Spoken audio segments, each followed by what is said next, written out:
I'm Lindsay Sturkey, and welcome to Simple Spiritual Practices. In each episode of this podcast, we'll talk about one tangible practice that will help you know yourself and God better. Most of these practices can be done in 5 minutes or less, so you can easily try it out today. If you are ready to experience real growth in your life, or if you want fresh ideas on how to approach your time with God, this podcast is for you.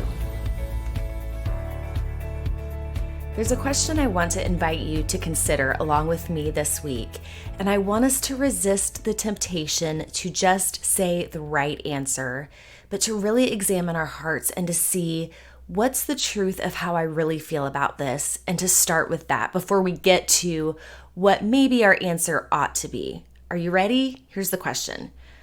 What do you hope to get out of your time with God?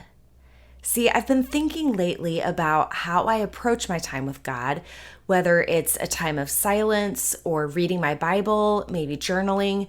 I've been wondering, what is my motivation for doing these things? Beyond the fact that maybe I'm supposed to do them or I should do them, why do I do them? What expectations do I bring into that time? Why am I doing these practices? What do I hope to get out of it? Am I expecting too little or too much? So what is the point of time with God anyway? So again, when I take an honest look at this question, there are the quote unquote right answers that my mind knows to be true. And then there is the truth about what my heart is actually expecting out of my time with Him. So I wonder how you would answer that question. What do you want to get out of your time with God? What are your expectations? And as we consider this question together, be honest enough to admit what is true about you, because before we can move towards better motivations for spending time with God, we have to be honest about where we are right now. And generally, our motivations are mixed. And that's okay, but we're never going to grow if we're not honest about where we really are now. So I want to share with you 2 of the things that I generally expect to get out of my time with God, and then we'll talk about why those might not be the purpose of time with Him at all. So my motivation, again, it's usually mixed, but it usually has to do with a combination of a couple things. First, I want answers. And second, I want to feel a certain way. I didn't say those were right, but in my heart, a lot of times that's what I'm desiring. So let's unpack those a bit together in case you have had the same desires in your time with God. First, I often come into my time with God expecting answers. There might be something I'm uncertain about or a decision that needs to be made, and I just want to know what to do. And I want God to just tell me already. I come into His presence with this expectation of guidance and steps, because if He would just tell me exactly what to do, I would do it. Well, that's what I think anyway. I want to know the plan. But the times that I want a plan, instead, God simply offers His presence, because whatever happens next, wherever I go and whatever I do, God will be with me. So are there times that God gives me answers? Absolutely. But I found that more often than not, those answers reveal themselves slowly and over time. They often naturally reveal themselves as God forms something in me. So maybe it's not so much showing me what to do, but who to be. And then that will lead me to my next right step. So a lot of times I want answers and a plan, but God offers His presence, and that transforms me into the person that I need to be to know what I need to do. Or maybe it's not specific answers I need, but I could really use some kind of powerful insight, or even a word or a phrase to bring clarity and perspective. And again, there are definitely times with God that I experience that very thing. A word or a phrase will come to mind and it just clicks, and I think, that's it. That's what I've been wanting to hear. It's like after I've been wrestling through something for a long time, or if I felt a little lost or confused, there are those moments that it's like God brings all of the pieces together and somehow it just all makes sense. And I love those moments. But sometimes I end up chasing after the word or phrase more than I'm seeking after God Himself. Am I after His words or after clarity? Or am I after God Himself? Often it's not that I need a new insight or an answer. I simply need to live out the answers I already have received. I don't need to hear something new. I simply need to move forward in what I already know. Sometimes God gives us answers, but more than anything, God simply wants to give us Himself. Do we truly believe that that's enough? Or do we just want the answers? The second thing I might come into God's presence expecting is wanting a certain feeling. I want to feel peaceful or maybe safe or secure. Basically, I end up coming to God because I want to feel better about life. I want to feel good or even just alive. Now, feelings and emotions are powerful things that should be paid attention to, and they're not bad in and of themselves. They can often be a good thing, but we can't rely on our feelings.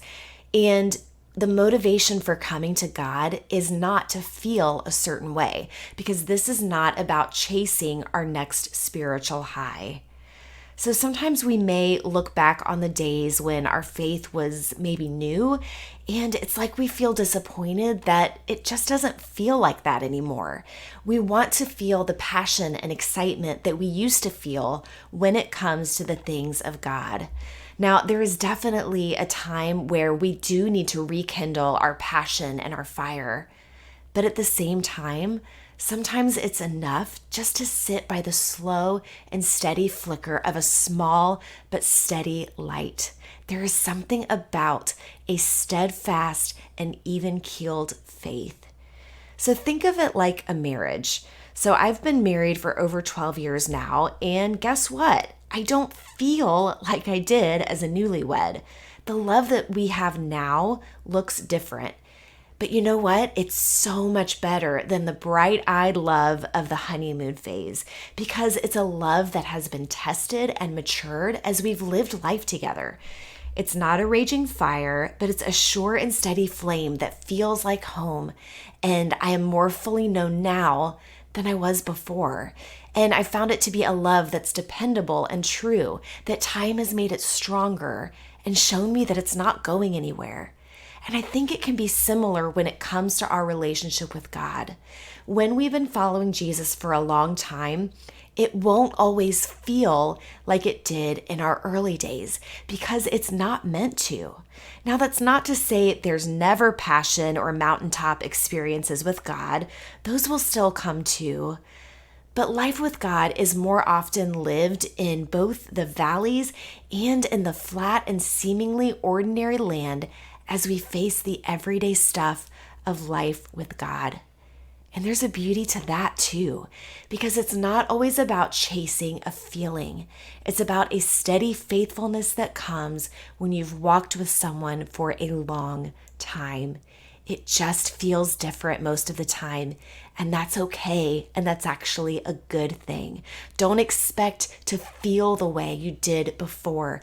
Look for the new thing God is doing in your life, and that might feel similar some days, but more often than not, it's probably going to feel completely different. And sometimes walking with God brings big feelings, and those can be beautiful moments too. But don't discount the steadiness of a faithful God who dwells with us in the mundane and ordinary too, whether the feelings come with it or not. So what is the point of time with God? The purpose of spending time with God is to simply be with Him, to rest in His presence and His love, to create space and have a posture of surrender for whatever He might want to do or say. We don't come demanding answers or that God do or say a certain thing in our time together. It's not about chasing a feeling, and really it's not at all about getting something out of it, because what we get is not the point. The point is who we are with as we abide in the presence of Jesus. As we rest in his presence, we open our hands in surrender and let go of everything, releasing it all to him, ready to receive whatever he might have for us, not demanding anything or coming with an agenda, but allowing his presence to be enough, to know that God himself is more than enough for all that our hearts desire. So this week's simple practice is to reflect on your motivations when you spend time with God, not to feel guilty or to try really hard to change them or to make them be better, but start with simply noticing them. It's not wrong to want answers or to long to feel a certain way, but confess those desires to God and say a prayer of surrender even as you notice them, trusting that he will show you what he has for you as you draw near to him. So when you come into your time with God, surrender your expectations, set aside your agenda, let go of your need for answers, don't chase a feeling, and allow the presence of God himself to be enough. Thanks for joining me today for this episode of Simple Spiritual Practices. If you want to download a free principle for this week's practice or find other resources to help you take next steps, visit lindsaysturkey.com/free. This podcast is part of the New Hope Podcast Network, and production is done by Darren Hansen. You can check out all the podcasts on the network by visiting newhopechurch.cc/listen. Make sure to subscribe in your favorite podcast app so you don't miss an episode, and we'll be back with a new episode next week.